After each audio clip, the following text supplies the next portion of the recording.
नमस्कार, मैं हूं नम्रता पाराशर। आप देख रहे हैं बीवीएम का खबर 24। चलिए खबरों में बात करेंगे। सबसे पहले फरीदाबाद की। पूरे देश में सिंगल यूज़ प्लास्टिक पर मुहिम छिड़ी हुई है। जहां देश में पॉलीथीन और प्लास्टिक की चीज़ों पर सरकार ने बैन लगा दिया है। सरकार के प्लास्टिक बैन वाली मुहिम की ज़मीनी हकीकत जानने के लिए जब बीवीएम न्यूज़ की खबर 24 की टीम बाजार में पहुंची तो बल्लभगढ़ मार्केट में लोग प्लास्टिक बैग के अल्टरनेट में कागज़ और कपड़े के बैग का इस्तेमाल करते नजर आए। वहीं लोगों ने कहा कि सरकार ने सिंगल यूज़ पॉलीथीन को बैन तो कर दिया है, मगर इसका अल्टरनेट अभी तक नहीं दिया है। लोगों को बहुत ज़्यादा परेशानी हो रही है। साथ ही साथ एक पॉलीथीन व्यापारी ने बताया कि उनके रोजगार पर भी इसका बहुत बड़ा फर्क पड़ा है। वहीं दुकानदारों ने बताया कि पहले जहां 100 रुपये की बिक्री हुआ करती थी, अब वो घटकर 20 से 30 रुपये रह गई है। लोगों ने सरकार से पॉलीथीन का अल्टरनेट निकालने के लिए कहा। साथ ही कहा कि जो छोटे छोटे दुकानदार हैं वो पॉलीथीन की जगह अगर कागज़ का पॉलीथीन यूज़ करते हैं तो उन्हें बहुत महंगा पड़ेगा, क्योंकि 10 रुपये के सामान पर 5 रुपये के कागज़ वाला बैग वो कैसे दे दे। उन्होंने कहा अगर सरकार को पॉलीथीन बैग बंद करने थे तो सबसे पहले दूध, दही और चिप्स जैसी कंपनियों पर बैन लगाए। और दुकानदारों ने कहा कि ये सरकार की बहुत अच्छी पहल है। लोग सरकार की इस मुहिम की तारीफ कर रहे हैं और कह रहे हैं कि ये बहुत अच्छी पहल है, मगर रोज़मर्रा की ज़िंदगी में पॉलीथीन के अल्टरनेट का भी सरकार को ध्यान देना चाहिए। मैं बल्लभगढ़ का रहने वाला हूँ। यहाँ पर मेरी शॉप है। मैं अब तक डिस्पोजल आइटम्स का, पॉलीबैग्स का काम, सिंगल यूज़ प्लास्टिक जो गवर्नमेंट ने बैन करा है उसका मैं बिज़नेस किया करता था। गवर्नमेंट की नई गाइडलाइन के अनुसार इन्होंने इन चीज़ों को बैन कर दिया है 1 जुलाई से, परंतु बैन कर दिया उसकी कोई परेशानी नहीं है। पर दिक्कत यह है कि अभी तक भी दुकानदारों को या हमारे पास कल से इतने सारे कॉलोनियों के आसपास के सेक्टरों के शहरवासी सभी लोग परेशान हैं कि हम भाई जिसकी कचौड़ी का काम है, भटूरे का काम है, सबके छोटे छोटे फूड वेंचर्स हैं, सभी लोग परेशान हो रहे हैं कि हमें क्या चीज़ यूज़ करें, कि खाने के लिए कौन सी प्लेट लगाएं, चम्मच कौन सी लगाएं, पैकिंग के लिए पॉलीथीन कौन सी लगाएं, चटनी किस में पैक करें, जिसका सरकार ने अभी तो कोई विकल्प नहीं दिया है, जिससे कि डेली रोज़मर्रा के काम करने वालों को बहुत ही ज़्यादा परेशानी हो रही है। ना कि अभी तक हमें ये पता है कि क्या चीज़ बैन है, क्या चल रही है। इस बात को लेके बहुत ज़्यादा असमंजस की स्थिति बनी हुई है। सरकार की तरफ से या किसी भी प्रशासनिक अधिकारी की तरफ से ये नहीं बताया गया कि ये चीज़ चालू है या आप इसको इस्तेमाल करिए, इसको इस्तेमाल नहीं करिए। अब हमें जो सामान है उसको बेचते हुए भी डर है कि हम इसको बेचें या नहीं बेचें। हो सकता है हमारे पास जो चीज़ सही है वो भी हम नहीं बेच पा रहे, उसके चक्कर में अच्छा मुहिम हो, परंतु ये हमारे रोज़मर्रा की लाइफ में बहुत ही ज़्यादा इस्तेमाल करने जाने वाली एक आवश्यक वस्तु बन चुकी है। मैं ये नहीं कह रहा कि आप इसको बढ़ावा दीजिए, पर इसके नाम पे कोई आप अल्टरनेटिव तो दे सरकार कि आप इस चीज़ को इस्तेमाल करें। उन्होंने बस कह दिया कि सूती थैले को इस्तेमाल करें। बाज़ार में आपने कहीं देखे हैं कि कोई बंदा सूती थैला लेके चलता हो? कोई भी आदमी अपने साथ छोटे छोटे घर, जिसको 10 रुपये का सामान चाहिए वो भी सबसे पहले कहता पॉलीथीन दे दो, जिसको नहीं दिया तो वो लड़ने के लिए आपस में छोटी छोटी बातों को लेके बहसबाजी हो जाती है। अगर पन्नी की बात करा जाए, जो सरकार ने अल्टरनेट बनाया है वो कितनी कॉस्टली बढ़ती है? वो वाली कॉस्टली जो सरकार ने अभी पॉलीथीन एडवाइस करी है, पहली बात तो मार्केट के अंदर अवेलेबल नहीं है अभी। अवेलेबल होगी, उसकी सप्लाई चेन बनने में, सुचारू रूप से आने में काफ़ी समय लगेगा। दूसरी बात, जो पॉलीथीन पहले कुछ चंद पैसों की पड़ती थी, 25 पैसे, 50 पैसे, ज़्यादा से ज़्यादा 1 रुपये, उस पॉलीथीन की कीमत बढ़ के अब 4 रुपये, 5 रुपये हो जाएगी। सुबह से शाम तक हज़ारों की तादाद में पॉलीथीन आदमी इस्तेमाल करता है। डेली आदमी के ऊपर 2-3 हज़ार रुपये का एक्स्ट्रा बर्डन। आपका नाम? मेरा मनोज सिंगला। मनोज जी, जैसे कि सरकार ने पन्नी बैन करने का मुहिम 1 तारीख से चला रखी है, इसके बारे में क्या कहना चाहेंगे आप? भाई मुहिम तो बहुत बढ़िया सरकार ने चलाई है, और इसके जो ये मुहिम जो चलाई है इसके साथ साथ सरकार को जो हमारे शहर में जो आवारा पशु भी हैं जो ये घूम रहे हैं, जिनमें शहर में तादाद बहुत ज़्यादा बढ़ गई, इनके खाने से ये पशु भी हमारे बीमार हो रहे हैं, तो इस तरफ भी ध्यान देना चाहिए। चलो दुकानदारों पे तो ध्यान ये है, ग्राहकों पे भी ध्यान है, ये भी एक पॉजिटिव पहल है, मगर ये है कि इसके साथ साथ ये भी तो पॉजिटिव पहल होनी चाहिए जो हमारे जो पशुओं के रूप में आवारा जानवर जो ये घूम रहे हैं, जिनकी वजह से सभी जगह परेशानियाँ भी पैदा हो रही हैं और जिनकी तादाद दिन पे दिन बढ़ रही है, इन्हें सरकार कहीं गौशाला में छुड़वाए या इनकी कोई एक उचित व्यवस्था करे, जिसके लिए हमारा पशुधन का भी सही यूज़ होगा। और हमारे वैसे भी हमारे शास्त्रों के अनुसार तो गौधन वैसे भी हमारे समाज में सबसे ज़्यादा माननीय है और उसी की बेकदरी हो रही है पॉलीथीनों को खा के, तो सरकार इस तरफ भी ध्यान दे। और सरकार से क्या कहना चाहते हो कि जैसे कि आप एकदम से सिंगल यूज पन्नी का एकदम से आ गया, वैसे मुहिम तो बहुत पुरानी है जो छेड़ी गई है, मगर अब एकदम से आ गया तो उसका अल्टरनेट क्या आया है सामने? हम सरकार से ये भी तो कहना चाहेंगे ना कि यदि मान लो सरकार हमारे दुकानों पे यदि कोई अफसर आ जाता है पन्नियों को बिहाफ पे या चेक करने के लिए कुछ भी, तो हमें सरकार ये भी तो एक अल्टरनेट पोजीशन दे ना कि वो अफसर जो आए उसके पास एक पॉलीथीन का एक आंकड़ा हो या हम पे उसका कोई सैंपल ऐसा हो कि जिससे हाँ भाई तुम्हें इतनी माइक्रोन की पन्नी लगानी है, इतनी मोटी पन्नी लगानी है, ये पन्नी तुम्हें यहाँ से उपलब्ध हो जाएगी। अभी दुकानों पे तो इतनी रिसेंटली करंटली पोजीशन में आई नहीं है, तो उसका कुछ ना कुछ इंतजाम तो सरकार हमारे लिए करे। इसमें सरकार की भी का भी बड़प्पन नज़र आएगा। हाँ भाई उन्होंने यदि अल्टरनेट बंद करा तो उसका सब्स्टिट्यूट भी ढूंढा सरकार ने, तो इसके ये तो सरकार के लिए बहुत अच्छी पहल है। में बात करेंगे अब स्मार्ट सिटी की, जो कि स्मार्ट सिटी से तालाब सिटी में तब्दील हो गई है। दिल्ली एनसीआर में हुई बरसात के चलते जहां दिल्ली पूरी तरह लबालब नजर आई, तो वहीं फरीदाबाद में भी कुछ ऐसा ही नज़ारा देखने को मिला, जहां फरीदाबाद रेलवे अंडर ब्रिज के नीचे बरसाती पानी जमा होने के चलते वाहन फंस गए और वाहन चालक अपने अपने वाहन जो बंद पड़े थे उनको धक्का मारते नजर आए। वहीं इस जमा पानी में स्कूल बस बंद हो गई और वहां पर फंसी गई। गनीमत तो ये रही कि स्कूल के बच्चे बस में नहीं थे, अन्यथा कोई भी बड़ा हादसा हो सकता था। तस्वीरें दिल्ली से सटे फरीदाबाद की है, रेलवे अंडर ब्रिज की है, जहां पर हुई झमाझम बरसात के चलते अंडर ब्रिज में पानी भर गया। बता दें कि पानी की निकासी न होने के चलते यहां से गुजरने वाले वाहनों को भारी परेशानी का सामना करना पड़ा। कुछ वाहन तो इस पानी में बंद ही हो गए, जिसके चलते वाहन चालक अपने अपने वाहनों में धक्का मारते भी नजर आए। तो वहीं एक स्कूल बस भी इस पानी में फंस गई और बंद हो गई। वो तो गनीमत ये रही कि स्कूल की बस बच्चों को छोड़कर लौट रही थी, यदि बच्चे बस में होते तो कोई भी हादसा हो सकता था। वहीं इस मौके पर बस ड्राइवर और पानी में फंसे वाहन चालकों ने बताया कि नगर निगम द्वारा ये बड़ी लापरवाही है। हर साल इसी प्रकार से यहाँ पर लोगों को दिक्कतों का सामना करना पड़ता है। नगर निगम के अधिकारी 200 करोड़ का घोटाला करते हैं और अपनी जेब भरते हैं, लेकिन जनता की ओर कोई ध्यान नहीं देते। क्या नाम है आपका? मेरा नाम चतरलाल है। चतरलाल जी, क्या दिक्कतें हो रही है यहाँ पे? सारी दिक्कत है, पूरी बस डूबी हुई है और एकदम बंद होगी गाड़ी। अब कहीं सारा जाम लगा हुआ है। फरीदाबाद स्मार्ट सिटी के नाम पर जाना जाता है। हाँ, क्या कहेंगे इस तरह से? बिल्कुल भी कुछ भी नहीं है, कहीं भी नहीं। 10 सेक्टर चले जाओ, 9 सेक्टर चले जाओ, 8 सेक्टर, सब जगह यही हाल है। बस फंस गई आपकी? पूरी बस फंस 1 घंटा हो गया खड़े से मेरे को। कौन से स्कूल की बस है ये Ryan public school, Ryan international. School के बच्चे भी थे बस में? हाँ नहीं, अब नहीं है, वापसी में आ रहा था, वापसी में आ रहा था। तो क्या कितना जल बराबर? नगर निगम की अगर बात की जाए तो क्या कहेंगे नगर निगम? भैया कोई काम नहीं है नगर निगम की तरफ से, कोई ट्रैक्टर नहीं है, कोई मोटर नहीं चल रही, कोई कुछ नहीं है, पानी की निकासी नहीं है। घोटाले हो जाते हैं 200 हाँ, वो सब खा जाते हैं, सब डकार जाते हैं, सब डकार जाते हैं। तो पानी निकासी का समाधान नहीं है? कोई समाधान नहीं, कहीं भी नहीं है, पूरे फरीदाबाद में कहीं भी नहीं है। क्या कहेंगे? जैसे शहर में देखा गया है कि अंडरपास है और इसमें काफी लोग यहाँ पे डेली आना जाना है, काफी परेशानी? बहुत डेली परेशानी हो रही भाई, कल भी परेशानी हुई थी। क्या नाम है आपका? सुशील। सुशील जी, फरीदाबाद के अंडरपास पे हैं आप? हाँ जी, हाँ जी। दिक्कतें आ रही है और क्या परेशानी है? दिक्कत भाई आप खुद ही देख सकते हो क्या दिक्कत आ रही है जी भाई। बारिश के दिन तो इतना पानी भर जाता है, बंदा पैदल नहीं निकल सकता, गाड़ी की तो दूर की बात है। तो लोगों की गाड़ियाँ खराब हुई पड़ी हैं, बस कहीं ना कहीं बीच में फंसी पड़ी है, क्या कहेंगे इसको लेकर?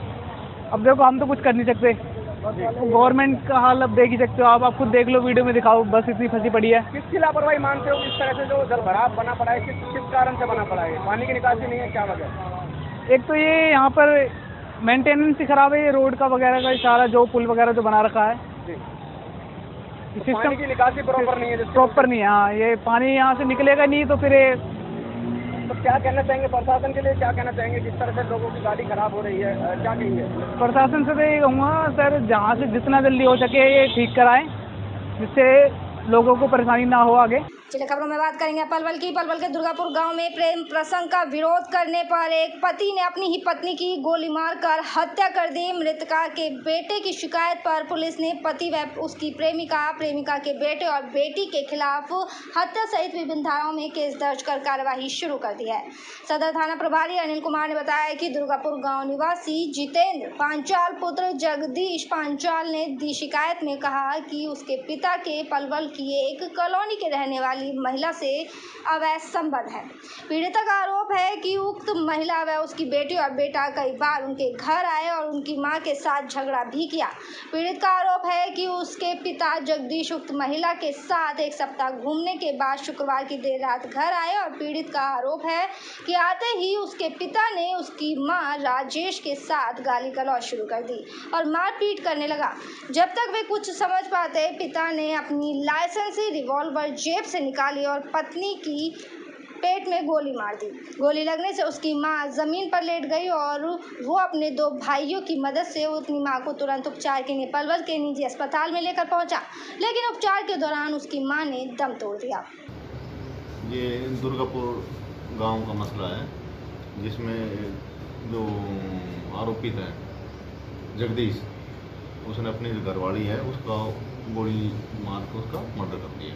तो इस संबंध में हमने 302/120B की FIR दर्ज की है और इन्वेस्टिगेशन हम कर रहे हैं। क्या मामला निकल कर सामने आया है, किस बात को लेकर? अभी लेट नाइट की बात है ये, तो हमने FIR दर्ज की है और इन्वेस्टिगेशन जारी है। हम बाकी जो ये बता रहे हैं, उन्होंने ये बताया कि उसने उनको गोली मार दी। कितनी उम्र है मृतका की? मृतका की उम्र है करीब 48-47 इतने आसपास। कितनी नामजद के खिलाफ इसमें मुकदमा? बोलो। अम्मा जी, आपकी बेटी की मौत हुई है, क्या कहना है आपका? भैया, मेरी बेटी कई साल तक दुख पा रही, या को ऐसा कर दो कि जो उस सदा को जेल चलो जाए। मेरे बालक भी आना देखते देखते सब बर्बाद कर रखे हैं। कितने बच्चे थे उनके? 4 लड़का। कितने की शादी हो गई थी? सबन की होगी। सबकी शादी हो गई थी? सबन की होगी शादी। मेरे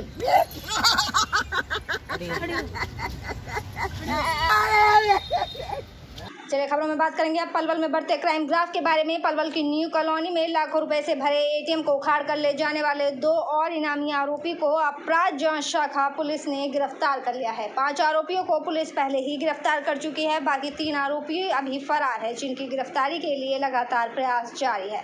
पलवल से आए इंचार्ज विश्व गौरव ने बताया कि गुप्त सूचना प्राप्त हुई थी कि न्यू कॉलोनी से ATM उखाड़ ले जाने वाले 2 और आरोपी पलवल क्षेत्र में मौजूद है, जो कि कहीं बाहर जाने की फिराक में है। सूचना मिलते ही टीम गठित कर मौके पर दबिश दी गई और आरोपियों को काबू कर लिया गया। पूछताछ में आरोपियों ने अपना नाम फारूक निवासी वाजिदपुर जिला नूह व चांद खान निवासी डरोली गांव जिला सिवान बताया। आरोपी अपने 8 साथियों के साथ स्कॉर्पियो गाड़ी की मदद से 1 मई की रात न्यू कॉलोनी स्थित पंजाब नेशनल बैंक के ATM को उखाड़ कर ले गए थे। ATM में उस समय 25 लाख रुपए मौजूद थे, जिस संबंध में बैंक मैनेजर की शिकायत पर मुकदमा दर्ज किया गया था और 5 आरोपियों को पहले ही गिरफ्तार किया जा चुका है। हम काफ़ी समय से इन पर लग रहे हैं। आज की साहब के आदेश है कि जल्दी से जल्दी में सभी गिरफ्तार किए जाए, क्योंकि ये सभी इनामी हैं। 1/5/2022 से PNB न्यू कॉलोनी से कई ATM उखाड़ा गया था, जिसमें से हम कई आदमी को पहले गिरफ्तार कर चुके हैं और 28/6 को हमने एक आरोपी नरेश को गिरफ्तार किया था, जो हमारे 5 दिन के पुलिस रिमांड पर है। इसी दौरान हमने अभी 2 आदमी और गिरफ्तार करे हैं, फारूक और चांद खान, जो कि इसमें मेन भूमिका में थे। और ये सारे के सारे ही एक तरफ से नेशनल लेवल के ATM उखाड़ने वाले हैं। इन पर बिहार के भी हैं और अपना आंध्र प्रदेश का भी है, पश्चिम बंगाल का भी है, हरियाणा से भी कई जिलों के में वांटेड है। कितने इनामी बदमाश हैं जो पकड़े गए, कितने का इनाम है इन पर और कहाँ से गिरफ्तारी हुई है? अभी फ़िलहाल इन पे हमारा 5-5 हज़ार का दोनों पर इनाम है और इन्हें हमने सिकरावा रोड से गिरफ्तार किया है उनसे। तो आगे पुलिस की तफ्तीश और भी जारी है? हाँ, अभी हमने इन्हें 3 दिन के पुलिस रिमांड पर लिया है और बाकी की जैसे भी तफ्तीश में रिकवरी करनी है। अभी तक कितने की? अभी तो हमने इन्हें पुलिस रिमांड पर लिया है। बाकी जैसे जैसे गिरफ्तार हो। चलिए बढ़ेंगे अगली खबर की ओर। हरियाणा कांग्रेस प्रदेश अध्यक्ष उदय भान ने इनेलो विधायक अभय चौटाला के बयान पर पलटवार करते हुए कहा कि अगर उनके पास सबूत है तो उन सबूतों को सबके सामने लेकर आए और जनता को सच्चाई बताएं। साथ ही उदय भान ने कहा कि अभय सिंह चौटाला अपने हित साधने के लिए भारतीय जनता पार्टी का साथ देते हैं। सबको पता चलना चाहिए कि आखिरकार वो कौन से विधायक हैं जिन्होंने राज्यसभा चुनाव के दौरान पैसा लेकर वोट दिया है। उदय भान ने कहा कि कांग्रेस और भूपेंद्र सिंह हुड्डा मजबूती के साथ लोगों की आवाज सरकार तक पहुंचा रहे हैं। जब भी बीजेपी को अभय सिंह चौटाला की जरूरत होती है वो उनके साथ खड़े मिलते हैं, लेकिन दूसरी तरफ बीजेपी की बुराई करते हुए भी घूमते हैं। जेजेपी और इनेलो दोनों ही भारतीय जनता पार्टी की बी टीम है और राज्यसभा चुनाव ही नहीं बल्कि अब राष्ट्रपति चुनाव में भी बीजेपी को ही सपोर्ट करेंगे। उन्होंने कहा कि हरियाणा में विपक्ष का काम केवल कांग्रेस कर रही है। इससे पहले भी निकाय चुनाव कभी भी कांग्रेस ने अपने सिंबल पर नहीं लड़े। आने वाले निगम चुनाव भी कांग्रेस मेयर और पार्षद का चुनाव कांग्रेस अपने सिंबल पर ही लड़ेगी। अच्छी बात है, अभय चौटाला को अब होश आ गया तो अभी सही। ये पहले कह रहे थे कि भाई जो जेजेपी का जो हाथ है वो उसके विनोद शर्मा के जेब में पहुंच गया और उन्होंने आरोप लगाया था सीधा, और अभी भी घूम फिरा करके आरोप लगा रहे हैं। अरे भाई उनका चेहरा बेनकाब करो ना, उन बेईमानों का पता तो लगे हरियाणा प्रदेश की जनता को कि वो कौन कौन से शख्स हैं जिन्होंने पैसा लिया था और खुद क्या डील हुई है। जब भी ज़रूरत पड़ती है हमेशा अभय चौटाला बीजेपी के साथ खड़े मिलते हैं, फिर बीजेपी की बुराई करते हैं। कोई भी चुनाव हो, राज्यसभा का चुनाव हो, राष्ट्रपति का चुनाव में भी अभी वहीं जाएंगे। तो ये हर मामले में साथ देते हैं बीजेपी का, और बीजेपी ने लोकदल ख़त्म कर दिया। पहले लोकदल की बी टीम हुआ करती थी बीजेपी। आजकल जो है ना ये तड़प रहे हैं कि हमें कोई साथ लगा ले, हमें कोई साथ लगा ले। आज बीजेपी ने, और जहाँ जहाँ बीजेपी गई वहाँ उस पार्टी को ख़त्म कर दिया। यहाँ लोकदल ख़त्म कर दिया, हरियाणा में, पंजाब में अकाली दल ख़त्म कर दिया, बिहार में नीतीश कुमार को ख़त्म कर दिया, महाराष्ट्र में अभी शिवसेना को और उनको ख़त्म कर दिया। जहाँ जिसने इनके साथ समझौता किया है उनको सबको ख़त्म करने का काम ये पार्टी उसको ख़त्म कर दिया। चलिए खबरों में बात करेंगे अब पलवल की और बताएंगे कि आखिरकार सिंगल यूज प्लास्टिक बंद होने पर पलवल के क्या हाल हैं। 1 जुलाई से सिंगल यूज प्लास्टिक पर प्रतिबंध लागू हो चुका है। इसके लिए प्रदूषण नियंत्रण बोर्ड, पब्लिक हेल्थ, नगर निगम और व नगर परिषद की टीमों का गठन किया जा चुका है। यदि कोई भी सिंगल यूज प्लास्टिक बेचते हुए या प्रयोग करते हुए पकड़ा गया तो उस पर जुर्माना लगेगा। उसके साथ ही उसका सामान भी जब्त करने का काम किया जाएगा।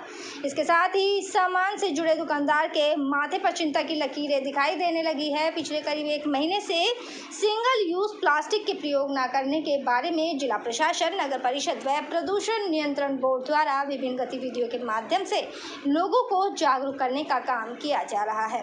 पर्यावरण, वन और जलवायु परिवर्तन मंत्रालय द्वारा अधिसूचना भी जारी की गई है। इसके तहत 1 जुलाई 2022 से सिंगल यूज प्लास्टिक के विनिर्माण, आयात, भंडारण, वितरण, बिक्री और उपयोग को प्रतिबंधित कर दिया जाएगा।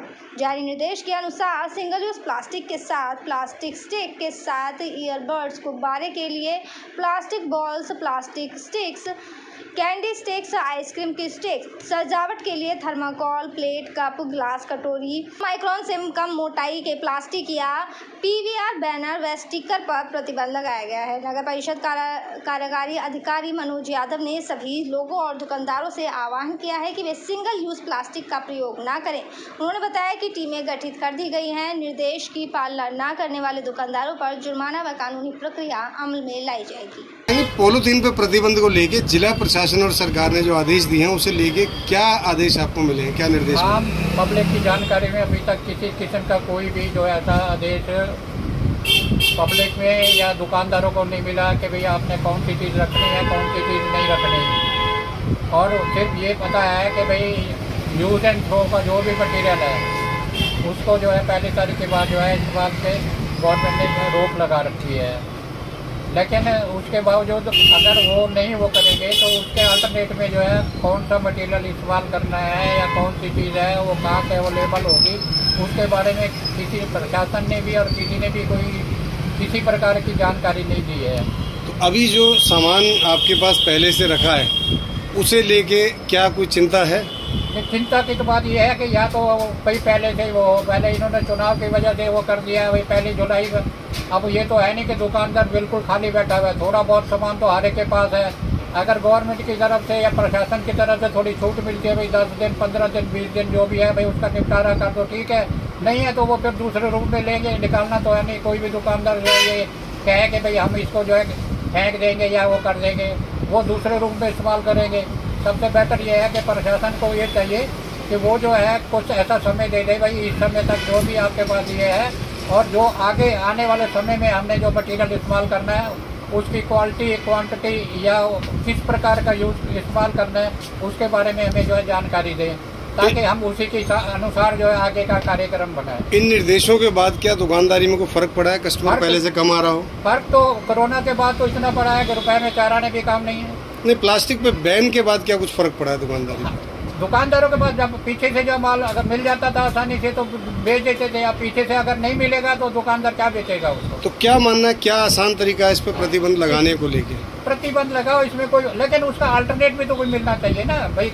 अगर ये चीज हम बंद कर रहे हैं तो उसके हमें क्या चीज जो है इस्तेमाल करनी है, किस प्रकार की करनी है, कौन सी कैटेगरी में करनी है, उसके बारे में तो कोई जानकारी है नहीं। मेरे साथ खबरों में फिलहाल इतना ही। आप बने रहिए BVM के खबर 24 के साथ। फिलहाल मुझे दीजिए इजाजत। नमस्कार।